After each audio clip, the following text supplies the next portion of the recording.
Welcome to Talking Halos. Derek Ciapola with my co-host, my partners in crime, Jared Timms, Nate Green. A pre-New Year's. We're recording this before New Year's. Who knows? I don't know when they're posting this thing. So Jared will post it tonight. I don't know. That's But not it's great news. our last podcast recording of the new year, or of the old year, sorry.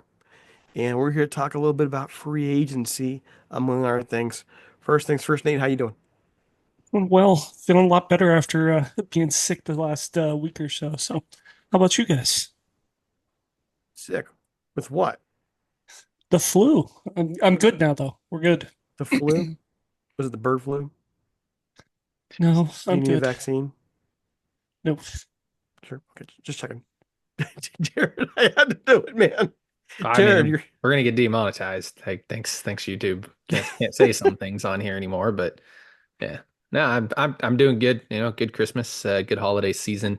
Waiting on the Angels to make a couple more moves, and yeah, I mean, last podcast 2024, a lot of fun, a lot of fun. Had a fun 2024 doing all these. Gonna keep going 25. Excited. all right. So our first thing we want to talk about, we want to keep it brief because the real conversation is coming here. Remaining free agent infielders projected of 1.0 plus F4 in 2025. Who do you want the Angels to sign?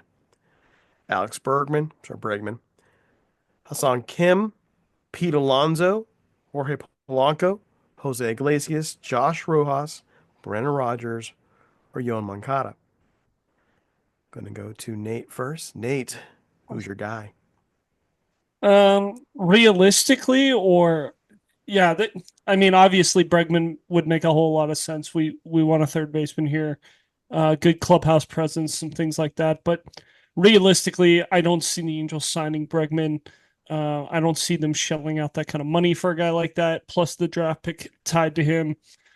So realistically, I'm gonna go with Jorge Polanco. I think Jorge Polanco fits switch hitter with some juice from the left side, can play second, has been known to play third, not well, but can play third.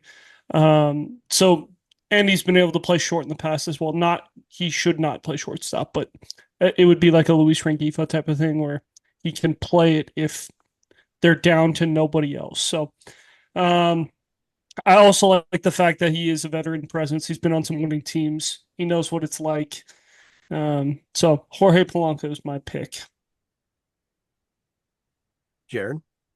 Price is right. Hassan Kim, the price is right. I think that's going to be a little too steep for my liking. I'll say Josh Rojas. I think that makes a lot of sense. They need somebody, Kevin Newman type, maybe a little bit above Kevin Newman that can play all over the infield, maybe play a little outfield as well. Has been pretty decent in the past. So that's my pick. I think they were just linked to Rojas as well. I think. You just gotta. It has to be the right price for him. I don't think they want to spend too much over 7, 8, 9, $10 million on a guy like this that you're hoping plays 3, 4 days a week down the road. So yeah, if the price is right for Rojas, I think that's the right move. Same thing with Kim.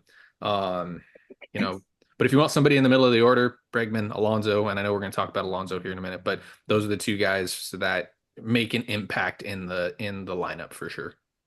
Well, I want to save that last. I won't save my answer on that because if you know me at all, you probably know my answer. Especially, I actually just kind of processed this with you, Jared, a minute ago for the show. In the news, we're talking about Pete Alonso, Heyman, and Mike Puma, John Heyman, mentioned the Angels could land Pete Alonso.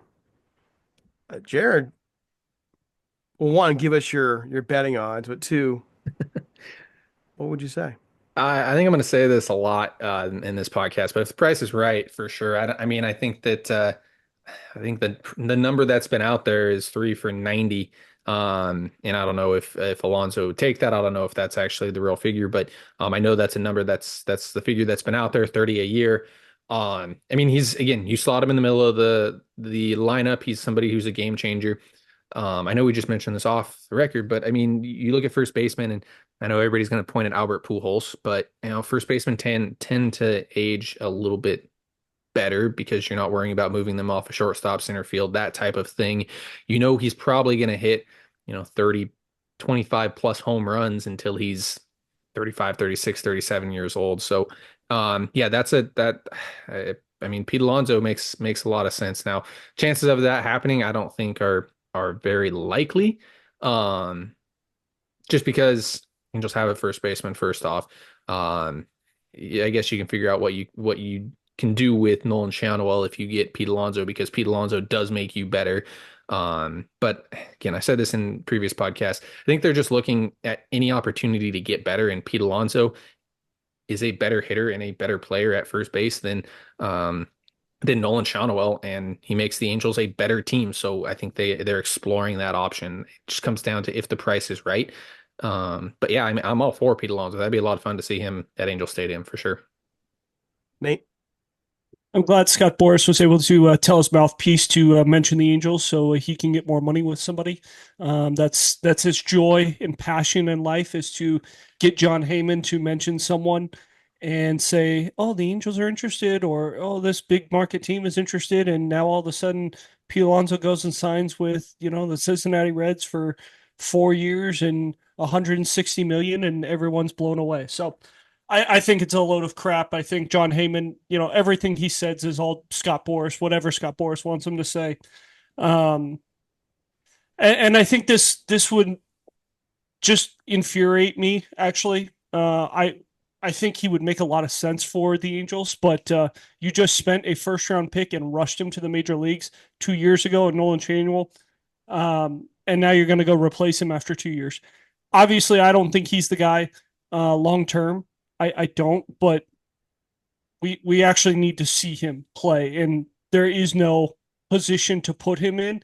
Um, it looks like the Angels are going to go with positionless baseball and hope that they can just run 9 guys out there and don't really care where guys play because I guess they could put Jorge Soler in a corner and that would be real, real bad. But or they could put Shanuel in another position and Shanuel is below average first baseman. So I don't know. I just don't see how this makes a whole lot of sense for the Angels. I think it makes a lot of sense for the Angels. And I'm gonna call you out a little bit, Nate, because back a few months ago when we had the whole debate over Perry, and I was actually more on your side in this, and you're like, well, why are we going to bring him back and replace him? Acknowledge your mistake basically and move on. Well, you've been arguing about and debating about Nolan Shanwell since the day they picked him. You've argued that he was a mistake. I've argued that I believe he's a mistake. He was not the guy. I mean, but so now when they can have a chance to rectify that mistake, he'd say no. Doesn't make any sense to me. Why would you do that? He's 2 years into his major league career. We're gonna we're Yeah. gonna call him a mistake already. I think he is a mistake, absolutely. But 2 years into he's played he's played 120 games in his major league career, and we're gonna say, okay, let's throw him away. We wasted. That's a waste of a draft pick. That is a waste of a Well, first whether round he pick. rots in Anaheim or rots here, it's going to be a waste of a draft pick. If he's not going to work, he's not That's going to work. Go Then what do go we? get Then, something then for why him. did we bring back Perry? We brought back Perry because he's supposedly the great guy who brings in Listen, people and is an amazing drafter, and we're gonna kill one of his draft picks already. yeah, That's awful. Pete That's Alonso's going to get absolutely you. awful. Hold on, Pete Alonso's going to get you 40 home runs until he's 35, 36 years old. He's going to be a You better hope. hitter in that ballpark than he ever was in City Field. So how are you going to say that? Well, yeah, you blew it for, but you already blew it no matter what, anyways. You've already said you say it's a mistake. Well, then go rectify the mistake. What does Pete Alonso make this team? He makes him a better baseball team, that's for sure. He's also a draw. You've got to start. And quite You frankly, got I to mean, start making your team a better team somewhere. Like So they have the Angels 74, have 75 definitely wins. the Like Angels have definitely improved this offseason. Now, granted, they were a 99 win team, lost team last year, and like what are they this year? Maybe 85 lost team. So yes, I it's go more I like a get it. 90 loss, I but get it. A 90 loss team, whatever you want to say. They have improved this year, and you still need to continue to find a way to get better. So if Pete Alonso makes a team better, then yes, I don't think they automatically give up on Nolan Schanuel. I wouldn't think that they, maybe they think about trading him as well. Like there's still a lot of value left in Nolan Schanuel. There were a lot of teams in the draft that liked Nolan Schanuel that would still, probably take a guy like Nolan Schanuel. I mean, he, Luis Arias played first base last year, and that's kind of, I think, if you put Nolan Schanuel on a different team, what he ends up being is someone maybe not a batting title guy, but I think Nolan Schanuel does end up being, maybe a 280 hitter that hits 20 home runs for sure. I don't think he gets that with the Angels, but I do think, again, Pete Alonso makes the Angels a better team. I think that that's like where you go. Like it makes them from an 85 or 90 loss team down to an 85 loss team for sure. But I mean, you're taking steps in the right direction. There's And you're nobody else giving on up a that draft list. pick. But yeah, he's Yes. worth the draft pick. He's worth the draft pick. There's you're looking down the line of all the people listed before. Nobody else in there even appeals to me. Bregman's getting up there. He's been injury prone. So like him doesn't appeal to me. Polanco is going down. Polanco's under the hood numbers have dropped in the last 2 years. There's nobody there who appeals to me. So if that's the case, I'd rather than just stand pat and build from within and draft well, which is a good formula if you're going to commit to it. But if he's out there and he's reasonably priced, I'm not, not trying to ask for Otani money or anything, then shoot your shot. He'll be at first base the next 5, 6, 7 years, and you'll be happy with him. But I think he wants to go back to the Mets anyways. I think you're right about that, Nate. I think that in the end, that's Boris talking, and I think in the end he wants to be back with the Mets. So, closing thoughts. I'm done talking. Pete Alonso makes. I mean, yeah, Pete Alonso makes this team better. So if the Angels have a chance to get him and at the right price, I think the Angels need to take a shot at doing it because it makes them better. So Bregman and Pete are the same age. I'd rather have Bregman. I'm just Anything hurt more. I'm fine with that as well. Coin toss. They both make the Angels a better ball club. The Angels don't have a third baseman. The Angels have a first baseman who you're hoping, is very young and you're throwing you're throwing random darts at a dartboard there with Sean Wells. So yeah, either way, I'm fine with it either way. Both those guys Um, make the Angels better. Another possibility we'll come right to in a second. Here's a word from our sponsors for audio listeners. Another possibility, where it's being reported by the Detroit Press that Anthony Santander is a front runner alongside the Blue Jays. Nate, buying, selling? This doesn't make sense either. Again, getting rid of a draft pick for a guy who's going to play a corner outfield. Like, we have 150 corner outfielders. What are we doing? Like, if we truly wanted more corner outfielders, then we should have got rid of the corner outfielders when we had the chance. Taylor Ward's still on this roster. Joe Adell's still on this roster. Mickey Moniak's still on this roster. You went out and got Jorge Soler. I just don't understand what Perry's doing. Santander also plays first, dude. Barely. Barely. And again, we just had the conversation about first base 2 minutes ago. We have a first baseman that we spent a first round draft pick on and spent all the money in that draft on him. Like, it, I have no idea what Perry's doing. None. He might not be doing anything. This is all a bunch of news people talking. Jared. Santander fits the mold for the Angels. It's a power hitter from the left side, and he's been pretty decent in the in recent years as well. My biggest worry with Santander though is you get him out of that lineup in Baltimore and out of Baltimore, which that ball kind of tends to carry out there in Baltimore. But Not anymore. It's he's much more a pitcher's ballpark now. he's a lefty though, so the ball still carries out. Switch hitter. Okay. Regardless, he makes Angels a better ball club. At the end of the day, he's had success. You would need to figure out something to do with a corner outfielder. Granted, the Angels don't really have a right fielder at the moment. If you want to say Joe Adell's the right fielder, you want to say Mick Moniak, you want to say Mike Trout, that's perfectly fine. But the Angels need to solidify their outfield, whether that's Mike Trout starting in center field, whether that's Taylor Ward, whether that's trading somebody, whether that's signing. They're going to have to solidify the outfield, and I think everybody's kind of stuck in mediocrity with the Angels in a sense. And I mean, Joe Adell had a nice year for sure, but it's not somebody that I feel comfortable relying on in right field. Same thing with Mickey Moniak. So yeah, if Santander is starting in right field, absolutely, that's perfectly fine. I worry about Trout, because you don't know how many games you're going to get out of him. And I'd like to see Trout play right field or left field a little bit more. But yeah, if Santander makes this lineup better, I'd argue that he might make this lineup better than Pete Alonso would, as weird as that sounds. But yeah, for me, I'm not in on Santander. I think this is a very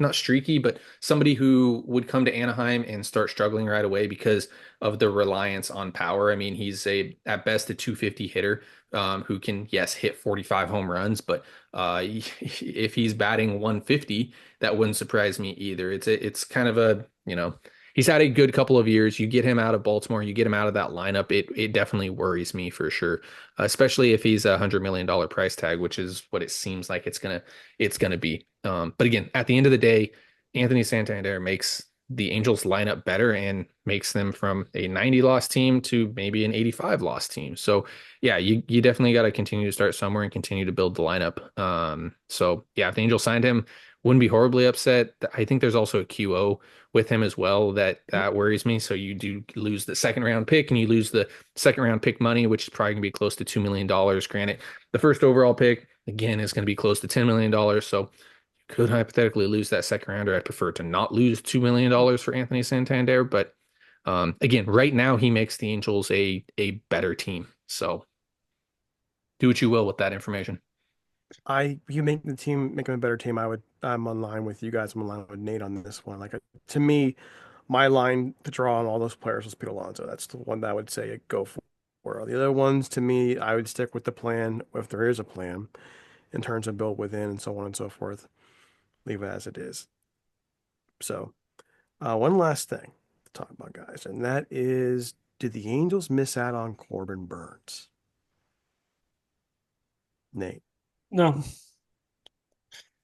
I know I'm the negative guy that nobody wants to hear today, but no, like Corbin Burns came into the offseason with two very important things. He wanted to play on the West Coast and he wanted to play for a winning ball club. The Angels haven't proven that they're a winner in 10 years, and Arizona was a year removed from the World Series and missed the playoffs by one game. So he wanted to go to a place. He lives in Arizona. He's from Southern California.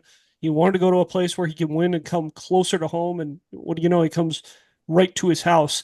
Um, I don't think the Angels even had a shot. Like even if the Angels would have had to offer him $50 million to get him to like actually think about it, because there's just no shot that the guy is willingly going to go to a team that has no future.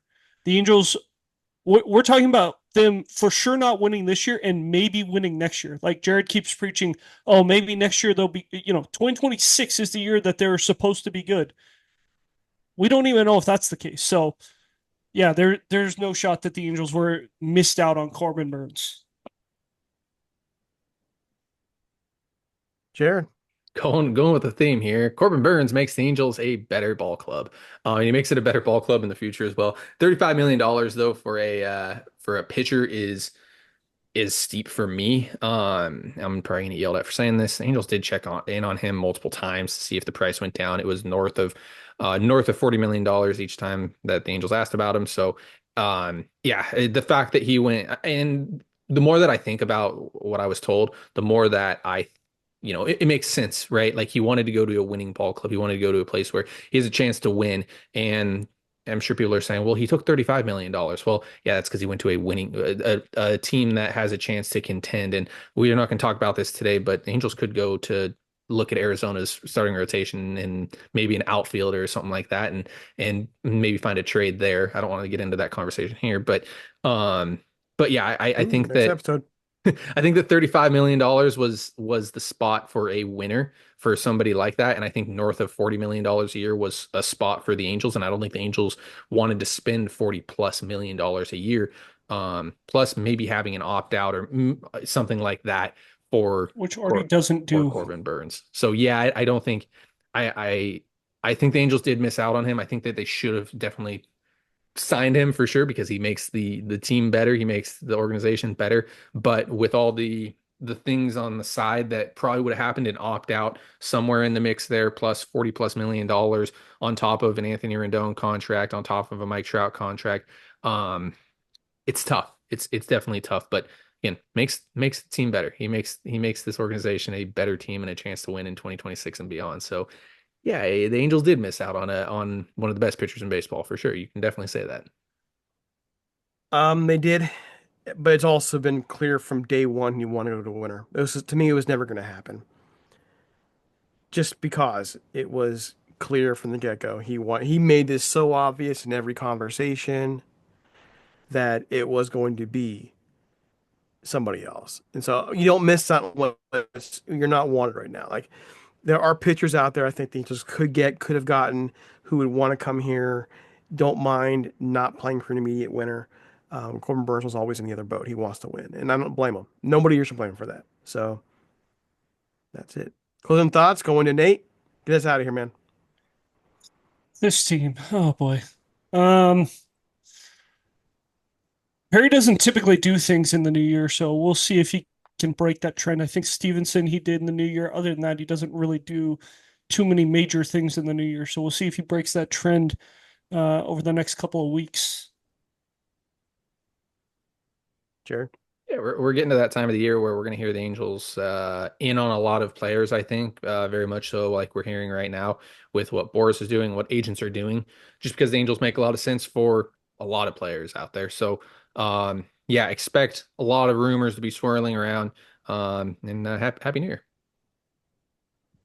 Happy New Year, everybody. Thank you so much for our entire team here. It's been a rough year. You've heard a lot of our moments, a lot of our highs and our lows. Thanks for going on this ride with us. It's been a pleasure. It's been a privilege. We'll see you in 2025. Have a great one. We're out here.